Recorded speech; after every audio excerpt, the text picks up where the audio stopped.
Hello students, मेरा नाम है सौरभ शर्मा और आज की इस वीडियो में हम डिस्कस करेंगे इजिप्ट सिविलाइजेशन के बारे में। Part 1 Harappan civilisation, part 2 Mesopotamia civilisation और अब आपका पार्ट 3 है इजिप्ट सिविलाइजेशन, जो आज की इस वन शॉट में हम ख़त्म कर देंगे। जब हम बात करें स्टूडेंट्स इजिप्ट सिविलाइजेशन के बारे में, तो इजिप्ट बेसिकली है क्या? ये जो आप येलो पार्ट देख रहे हैं ना, ये पूरा आपका इजिप्ट सिविलाइजेशन है पूरा। फिर ये बेसिकली क्या पार्ट है, ये क्या है आपका, इसे बोलते हैं हम नाइल रिवर, जिसके बारे में मैं आपको बाद में बताऊंगा कि इसकी इम्पोर्टेंस क्या है। जब इजिप्ट सिविलाइजेशन की बात करें तो ये आपका फाइंड आउट किया गया था साउथ अफ्रीका में।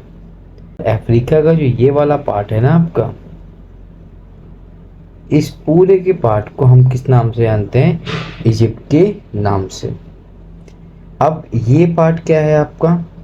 It is called students Mediterranean सी।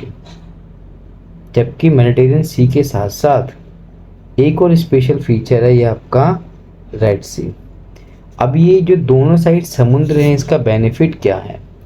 जब हम बात करें स्टूडेंट्स मेडिटेरियन सी और आपके रेड सी के बारे में, इन दोनों का काम क्या था? So according to the archaeologist and historians, उनका मानना है कि शायद इन दोनों प्लेस को व्यापार के लिए यूज़ किया जाता था, क्योंकि ये पूरा इलाका है ना आपका इजिप्ट का, ये पूरा इलाका रेगिस्तानी इलाका है। तो यहाँ पे ये तो कंफर्म है कि यहाँ पे बारिश तो नहीं होती होगी, फिर शायद ट्रेड होने की पॉसिबिलिटी ज़्यादा थी और व्यापार करने के लिए ये दोनों रूट सबसे बेहतर थे। अब अगर मैं आपको आगे दिखाऊं इमेज, तो आप देख रहे होंगे कि इजिप्ट के पास में आपका इंडस वैली सिविलाइजेशन, हड़प्पा सभ्यता, उसके बाद चाइनीज सिविलाइजेशन और मेसोपोटामिया, ये चारों सिविलाइजेशन आसपास में।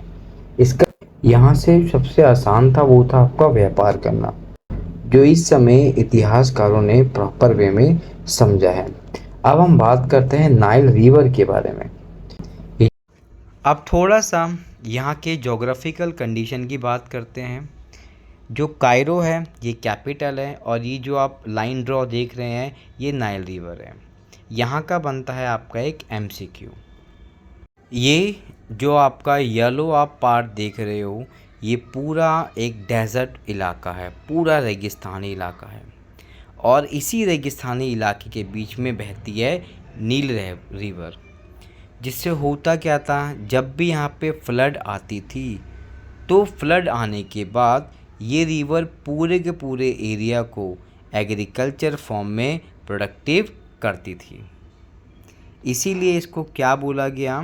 इजिप्ट को बोला गया गिफ्ट ऑफ नाइल रिवर। नील नदी है, इसीलिए आप इजिप्ट सरवाइव कर पा रहा है। Now we discuss about society. Society में जो किंग है, he had ultimated power and political religious had he also consider. राजा को उस समय राजनीतिक और आपके धार्मिक तौर पे प्रमुख माना गया है। यहाँ पे आता है फेरोआ। फेरोआ क्या है? Pharaoh is a most important king of Egypt civilisation, जिसपे पॉलिटिकल और रिलीजियस पावर थी। अब ये बन गया हमारे एग्जाम का MCQ. Who were called pharaoh in Egypt civilisations? King, senate, merchants and slave. तो जो राजा है ना, उनको ही टाइटल दिया गया फेरोआ का। वहीं सोसाइटी की बात करें तो society was based on privilege. Society को 3 स्तर में बांटा गया था उस समय, जैसे अभी आप इमेज में देख रहे हैं। इजिप्ट सिविलाइजेशन में सोसाइटी को 3 सेक्शन में बांटा गया। फर्स्ट था आपका अपर क्लास। अपर का मतलब होता है यहाँ पे किंगशिप एंड नेबरहुड। राजा और उसके परिवार के जो लोग थे, they were part of upper class, जिसमें किंग हो गया, रिच लैंड एंड क्लर्जी। वहीं जब हम बात करें सेकंड सेक्शन के बारे में, तो दे वर कॉल्ड मिडिल क्लास, जिसमें वो लोग थे जिनको हम बेसिकली जानते हैं व्यापारी के नाम से। And they were just doing a trade, जिनका काम था सिर्फ व्यापार करना। और लास्ट पॉइंट है आपका lower class, peasants and slave, जो उस समय दास थे जिनका काम था एग्रीकल्चर करना, उनको समाज में थर्ड स्टेज में माना गया था। So student, this is all about आपका इजिप्ट सिविलाइजेशन और उसकी सोसाइटी के बारे में। सीबी आई होप सो आपको ये मेरा वीडियो पसंद आया होगा। वीडियो पसंद आया तो प्लीज़ वीडियो को लाइक एंड चैनल को आप सब्सक्राइब जरूर करें। बहुत जल्द नए वीडियो में मिलेंगे, तब तक के लिए good bye and take care.